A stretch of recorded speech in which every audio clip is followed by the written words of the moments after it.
I've heard several senior officers say throughout the years, if you want to look back over the last 30, 40 years, and you say, what changed the Army? It was the Ranger battalions, the Ranger Regiment, not because of significant operations, but just because, they showed the rest of the Army what was right, what standards could be, what was truly possible.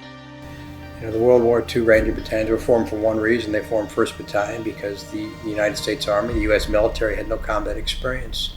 And so they wanted an organization that could be put together that could develop standards that could be passed on to the rest of the military and to get combat experience. Then they realized they needed another kind of specialized force, and they formed the 2nd and 5th Battalions for the D-Day invasions, for, again, an impossible mission. But when then we went through Korea and Vietnam, we had the Ranger companies there, more reconnaissance. Going into Afghanistan, there wasn't a capital to overthrow, there wasn't a river to cross, there wasn't ground to hold, so there weren't any quote unquote targets of strategic value.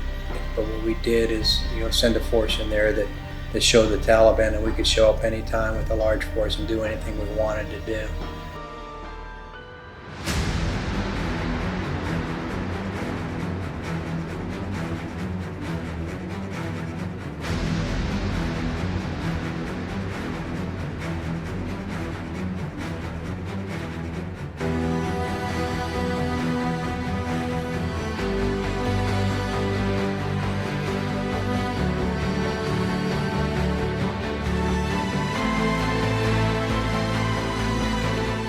Multilateral airborne training. It's a task given to the Ranger Regiment in which they are tasked to seize a strategic area of importance to the enemy by massing combat power effectively on the ground and initiating some form of control while waiting for conventional forces to expand the air power.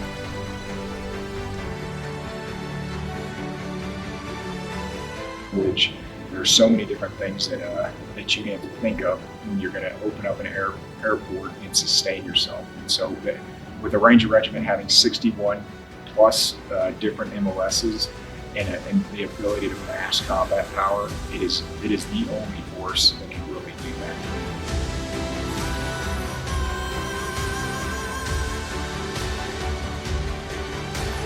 Every unit, every place, everywhere has their thing that they're the best at. And what Ranger Regiment's the best at is bringing highly trained, highly skilled, highly motivated assaulters to the ground as quickly and efficiently as possible to complete a no-fail operation for greater operational purposes.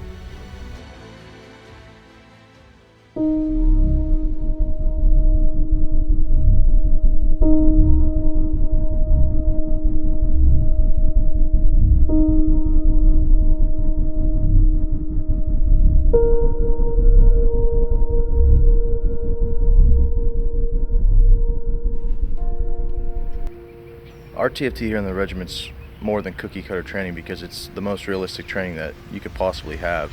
I would say that the missions that we face on TFT or the training environments are more difficult than what we actually face in combat. It sets you up for combat because a lot of the times the scenarios, the conditions are harder than what you're actually going to face. And that sets us up for success because when something happens overseas, you just react because you've already trained harder. You've trained dozens of times on that scenario. As a younger guy, you always wonder, why are they doing this? Why are they doing that? They just want us to fail. Now I understand the reasoning behind it. Everything they do has a reason. We never settle for anything. So if we're pretty good as a platoon, we're going to push ourselves even harder. And the battalion and the regiment gives us that opportunity with the scenarios and the assets that we have to train.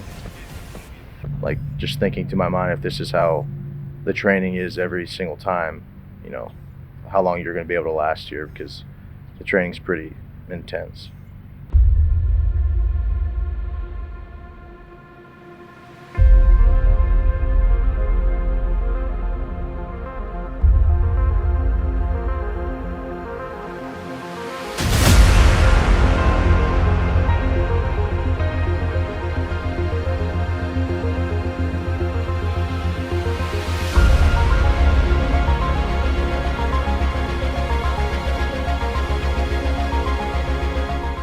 Everyday life in the 75th Ranger Regiment makes you a better person because of the high standard we are all accountable for. When you show up to the Ranger Regiment, you look around and you figure out you're definitely not the smartest, the fastest, the strongest, etc. You come in every day and you get handed a slice of humble pie, whether you're the newest private, the regimental commander, or the RSM. There's always someone, smarter, fitter, faster, stronger, better. We must improve ourselves every single day. We must improve the 75th Ranger Regiment because our adversaries are doing the same thing. Working hard every single day doesn't make you better than any other Ranger. It just makes you a Ranger.